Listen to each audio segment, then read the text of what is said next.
अभी देखा है कि बुद्धिजीवी इंसान कहा जाता है रोहन सर को, और उन्होंने वापस एक यंग जनरेशन, यंग टैलेंट को उभारा है। यहाँ पे क्या कहेंगे? बहुत अच्छा लगता है देखकर ट्रेलर। एक फिल्म जब शुरू होती है, उसकी क्रिएशन शुरू होती है तो एक आइडिया से शुरू होता है, फिर उसे पूरा भरपूर बनाकर इतना बड़ा बना दिया जाता है, उसे एडिट किया जाता है। उस एडिट का एक छोटा भाग है ट्रेलर। तो अब फिर वापस आके 4 लाइन में जिसको कहते हैं या 2 मिनट में आप ट्रेलर देखते हैं, तो वो एक एसेंस ऑफ फिल्म उसका नज़र आता है। मैं समझता हूँ कि एक नए किस्म की फिल्म है और नए लोगों के साथ बनाई गई है, नए लोगों ने बनाई है। और मैं उस ज़माने से बना रहा हूँ जब फिल्में कुछ अलग तरीके से बनती थी, लेकिन सब कुछ देखता चला आ रहा हूँ आज तक, क्योंकि और जो मैं देखता हूँ ये यंगस्टर जिस तरह काम करते हैं, हैरानगी होती है कि भाई ये सब मिल मिलाकर ये 40-50 दिन के अंदर कैसे ये फिल्म तैयार कर लेते हैं, और उसका जादू वही होता है। मेरा ख्याल है बहुत ही अच्छा एक माहौल था फिल्म मेकिंग का। इसका मैं बिल्कुल साथ तो नहीं रहा, ऊपर से देखता रहा, जिसे कहते हैं बैल्कनी से मैं सब देखता रहा ये लोग क्या कर रहे हैं। जब लगा कि सब ठीक ठाक कर रहे हैं तो फिर मुनासिब नहीं समझा कि मैं भी घुस जाऊं।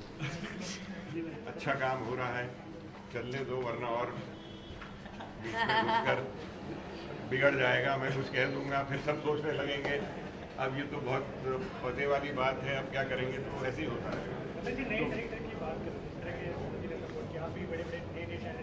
जगह देते हैं, क्या रीजन है नए टैलेंट में और पुराने डायरेक्टर में? बिकॉज आप इतने बड़े डायरेक्टर हैं, जगह से क्या चेंजेस है, क्या नहीं, पुराने डायरेक्टर या बड़े डायरेक्टर आज के जो बने हैं वो भी कभी तो नए थे।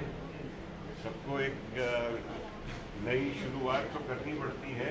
आज जो लोग इतने बरसों से अब बनाते आ रहे हैं उनका एक दर्जा अलग हो गया है, लेकिन हमेशा चाहे वो डायरेक्टर हो, एक्टर हो, नया टैलेंट तो आते रहना चाहिए। और बहुत अच्छी बात है, हम भी चाहते हैं कि नया टैलेंट आता रहे। उनमें से सब बनेंगे नहीं बनेंगे वो देखने की बात है। हम कोशिश करते हैं कि जिनमें वो दम नज़र आता हो, हमें उनको मौका दिया जाए, उन्हें अपना काम दिखाने का मौका मिले।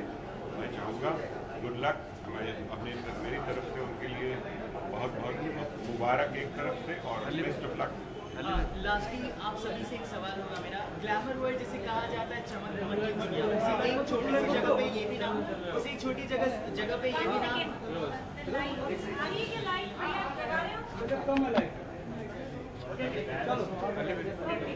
स्टार्ट करें। आप तीनों से सवाल होगा मेरा। ग्लैमर वर्ल्ड जिसे कहा जाता है चमक दमक की दुनिया, द वर्ल्ड ऑफ ड्रीम्स, उसे एक और नाम दिया गया है कि वो एक दलदल है जहाँ पे पाँव रखा तो पाँव बस अंदर फंसते जाते हैं, उनसे बाहर कोई नहीं निकल सकता। हाल ही में एक और एक ऐसा केस है श्वेता बासु का, तो you all must have read about that. तो आपकी क्या राय है? श्वेता बासु ने क्यों आखिर किसी एक्ट्रेस को ये सब करना पड़ता है अपनी लाइफ जीने की, अपनी लाइफ को संभाल के रखने के? देखिए, दलदल तो होती है, दलदल में ही कमल का फूल खिलता है, ऐसी बात नहीं। वो दुनिया का ये दस्तूर है कहीं ना कहीं ऐसे। लेकिन जब ऐसे वाक़या होते हैं उससे अच्छा नहीं लगता, उससे सुनकर, उससे जानकर बिल्कुल अच्छा नहीं लगता। और हम चाहते हैं कि ऐसी चीज़ें ना हो, लेकिन हमारी चाहत से दुनिया नहीं चलती।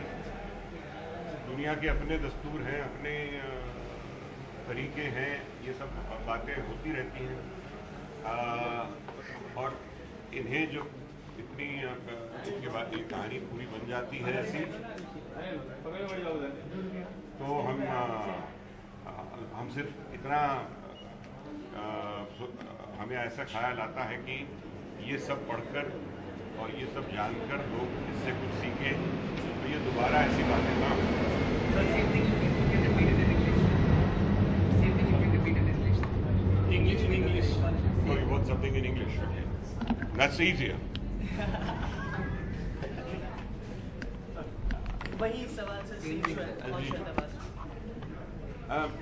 When you hear of something like this, it's not at all a pleasant thing. It's a very unfortunate thing. Lekin I'm sure, as I said, in our environment, there's always the good and the bad. We have to live with it all. Out of all this, as they say, the amoeba was born in an kind of a very watery and almost, you could call it a dirty and primordial soup.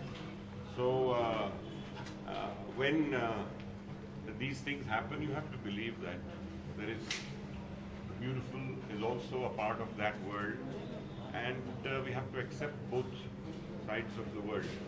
What happened to her is not at all what should have happened, and we hope by hearing about it, listening about it, reading about it, and knowing about it, we learn from it that these things should not happen, and others who the few people involved like that in this world should also take a lesson and try to avoid this such situations. Rhea and Rohan sir, your reaction? So you're not going to carry any Sonali cable news? नहीं Hindi English Hindi Kalindi भाई पहले Hindi film हाँ देखिए glamour world तो addictive होता ही है, उसमें कोई डाउट नहीं है। रोज 3000 से ज़्यादा लोग मुंबई आते हैं पूरी कंट्री से एक्टर बनने के लिए, एक्ट्रेस बनने के लिए, हीरोइन बनने के लिए। उनको ये सब चकाचौंध से वो खुद भी चकाचौंध हो जाते हैं, इसलिए वो आते हैं। लेकिन बात जब ऐसी चीज़ें होती है तो आपके सामने आता है कि इसका फ्लिप साइड क्या है। पर वो मुझे लगता है कहीं भी इतना कुछ होता है, हर इंडस्ट्री में हर जगह पे अच्छा और बुरा होता है, जैसे रमेश सर ने कहा। तो ये बातें ज़्यादा करके सामने आती हैं क्योंकि इसमें मीडिया इन्वॉल्व होते हैं, इसमें एक्टर्स इन्वॉल्व होते हैं, ऐसे लोग इन्वॉल्व होते हैं जिनके ऊपर स्पॉटलाइट रहता है। तो ये ज़्यादा देखने को मिलता है कि ग्लैमर वर्ल्ड में ये हो रहा है।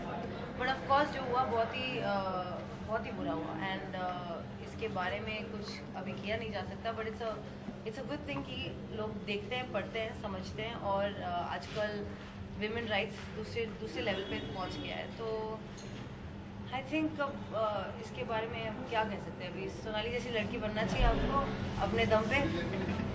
रिपीट इन इंग्लिश और कोई language, Marathi? Just I would say that the glamour world is exciting. It is very addictive. It is like a drug. But at the same time, I think bad and good stuff happens everywhere. मतलब there are cases like this that happen in the corporate world. There are cases like this that happen in the glamour world. But it comes out more when it's in the glamour world because the spotlight is on those particular people, and it's unfortunate that it's happened to so many girls. And the good part though, however, is that we can read it and we know we're aware, and girls are taking it upon themselves, and they're not relying on anyone else to fight against it. And there's a lot of stuff happening, and yeah, I think it's a good time for a film like Sonali Cable to come out, because it is about that, you know, women standing up on their own 2 feet. बस I think मैं वही बातें एको करूँगा कि obviously जो हुआ बुरा ही हुआ है, एंड इसमें अभी यू कांट अंडू जो हुआ है, but you have to be responsible. Both media को भी ये we have to take the responsibility to make raise the awareness ताकि ये दोबारा ना हो, और जितना भी कम हो सके हो। जैसे रिया ने कहा, it's a very addictive attractive field. हम सब वो स्पॉटलाइट को क्रेव करते हैं, इसीलिए इसमें आते हैं, but this is the flip side to it. तो I think the most important thing is that we recognize it is in many fields of life, not just this. This is more talked about, but let's use that to prevent it happening as much as possible in the future. Thank you. Yeah. Thank you.